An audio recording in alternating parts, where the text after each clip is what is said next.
E aí, pessoal? Tudo bem com vocês? Que bom ter vocês aqui com a gente de novo para mais um mergulho profundo. E hoje a gente vai se aventurar por um tema que está super em alta nesse tempo da quaresma e que com certeza tem tudo a ver com o nosso dia a dia. Isso aí.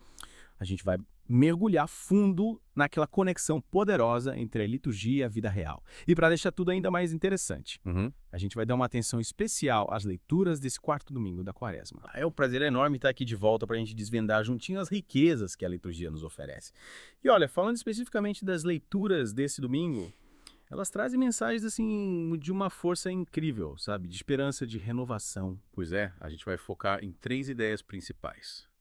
Reconciliação, aquela sensação libertadora de se livrar dos pesos do passado, e a alegria pura de voltar para um pai que é só amor, pura bondade. E o legal é que a gente tem aqui diferentes perspectivas sobre esses assuntos. É verdade. O que vai enriquecer ainda mais a nossa conversa, né? Com certeza. Essa variedade de pontos de vista vai nos ajudar a entender a profundidade dessas passagens bíblicas e, principalmente, como a gente pode aplicar tudo isso no nosso dia a dia, nas nossas decisões, nos nossos relacionamentos, enfim, na vida como um todo. E é exatamente essa a nossa missão hoje. A gente vai desvendar os pontos mais importantes dessas leituras e mostrar como elas podem te ajudar de forma prática na sua caminhada.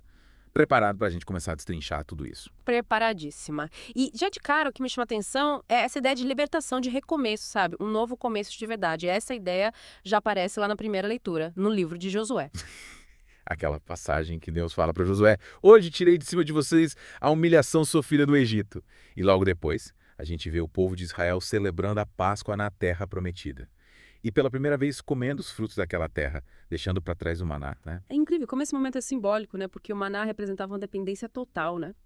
E o fim do maná marca o fim de um período de provações, de vulnerabilidade, e o início de uma vida nova, uma vida de autonomia e, claro, sempre com fidelidade a Deus. Eles finalmente conquistaram a terra prometida, a terra onde tudo floresce. Sabe o que é mais legal? A gente consegue ver essa mesma dinâmica na nossa vida. Quantas vezes a gente se sente preso a alguma coisa, seja uma dependência emocional, um mau hábito, ou até mesmo a ressentimentos do passado. Coisas que nos impedem de seguir em frente, de viver plenamente. Totalmente. E a quaresma, nesse sentido, é um momento perfeito para a gente olhar para dentro, fazer uma autoanálise e buscar essa libertação. Assim como o povo de Israel deixou o Egito para trás. Nós também somos chamados a identificar e a romper com as nossas correntes, com tudo aquilo que nos impede de viver a vida plena que Deus sonhou pra gente. Essa ideia de um novo começo é muito poderosa. Como se a gente pudesse deixar para trás um passado de escravidão, sabe? Uma escravidão espiritual. E caminhar com mais leveza, mais firmeza, em direção à liberdade que encontramos em Deus. É ter a coragem de abandonar velhos hábitos, padrões de pensamento que não nos fazem bem, tudo aquilo que nos afasta do nosso verdadeiro eu e principalmente de Deus. É isso mesmo. E aí eu te pergunto, quais são os seus egíptos? Quais são as dependências que você precisa se libertar para começar uma nova fase na sua vida? Talvez seja a hora de pensar no êxodo pessoal, uma Páscoa individual, sabe? Deixar para trás a autocomiseração e se abrir para a reconciliação tanto consigo mesmo quanto com as outras pessoas. Uma reflexão e tanto, hein? E logo em seguida a gente tem a segunda leitura da segunda carta aos Coríntios, que nos apresenta aquela imagem impactante, né? A imagem de que somos uma nova criação em Cristo. É verdade, São Paulo vai direto ao ponto. Se alguém está em Cristo, é uma nova criatura.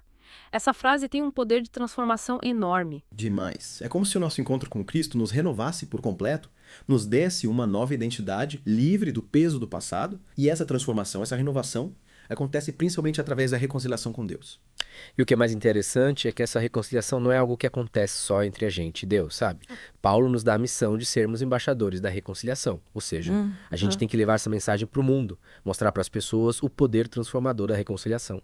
Ela tem um alcance muito maior, ela se manifesta nas nossas relações com as outras pessoas. É verdade. Muitas vezes a gente fica preso a mágoas, sentimentos, coisas que nos impedem de viver essa novidade de vida que a gente encontra em Cristo. A reconciliação verdadeira, ela não é só um sentimento, ela se mostra nas nossas atitudes, no nosso compromisso com a paz, com o perdão, com a busca por entendimento. Se a gente parar para pensar, a gente vai ver que esses ressentimentos, essas mágoas, são muitas vezes os nossos egíptos particulares, né? São as coisas que a gente precisa deixar para trás. E a reconciliação é justamente o caminho para essa libertação, para essa nova criação que a gente tanto busca. E aí surge a pergunta: como a gente pode ser embaixadores da reconciliação no nosso dia a dia? Essa é uma pergunta fundamental para todos nós. Como a gente pode promover a paz, o entendimento, o perdão nas nossas famílias, nos nossos trabalhos, nas nossas comunidades? Aí é que tá a beleza da mensagem. A gente pode ser embaixadores da reconciliação de várias maneiras, ajudando a resolver conflitos, dando apoio a quem precisa, tentando entender o ponto de vista do outro, praticando a escuta atenta, gestos simples, mas que têm um poder enorme de transformar as relações. E por fim, chegamos ao evangelho de hoje com a parábola do filho pródigo, ou como muitos preferem chamar, do pai misericordioso.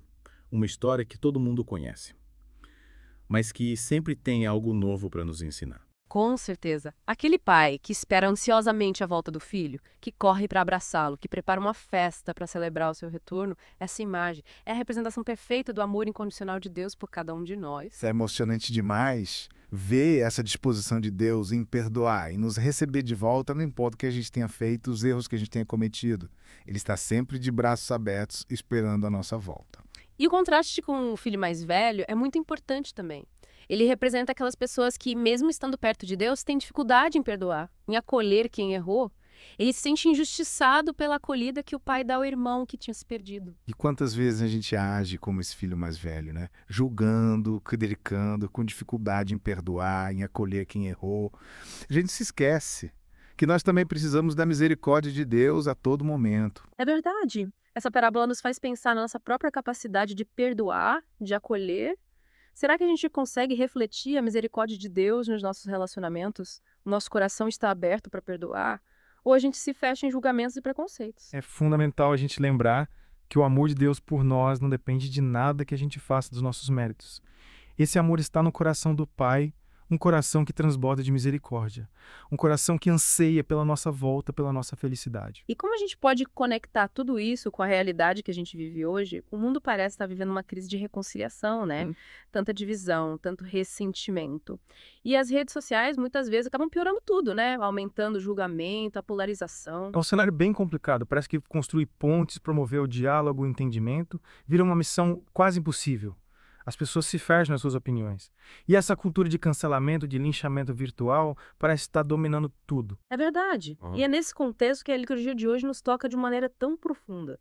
A gente é chamado a romper com essa mentalidade de divisão, a ir contra essa corrente de ódio e julgamento e assumir de verdade uma postura de reconciliação, uma postura de amor. Como filhos amados de Deus, somos chamados a promover o encontro, a semear o perdão, a celebrar cada reconciliação, por menor que seja.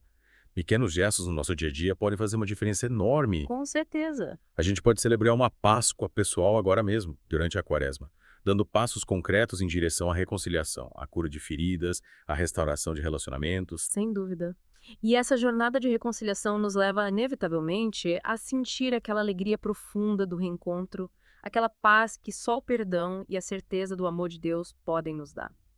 Para a gente resumir tudo o que a gente conversou hoje, as leituras desse quarto domingo da Quaresma nos convidam à libertação de tudo aquilo que nos prende, ao chamado para sermos agentes de reconciliação no mundo e à certeza do amor misericordioso de Deus, que sempre nos espera de braços abertos. Perfeito. E o desafio que fica para você que está nos acompanhando é como colocar tudo isso em prática na sua vida, nas suas relações familiares, no trabalho, na sua comunidade. Que passos concretos você pode dar para viver essa reconciliação e experimentar essa alegria do reencontro? Para a gente finalizar, fica essa pergunta para você. Onde na sua vida você sente que precisa dar ou receber um abraço de reconciliação? Onde você pode criar um verdadeiro banquete de alegria nos seus relacionamentos? E não se esqueçam de curtir e comentar o vídeo. A gente quer saber a sua opinião, como essa mensagem te tocou, o que você tirou de aprendizado para sua vida. Isso aí. Compartilhem suas ideias com a gente. E lembre-se sempre, não importa o quão distante vocês estejam, as portas do coração do Pai estão sempre abertas para um novo começo. Um grande abraço e até a próxima.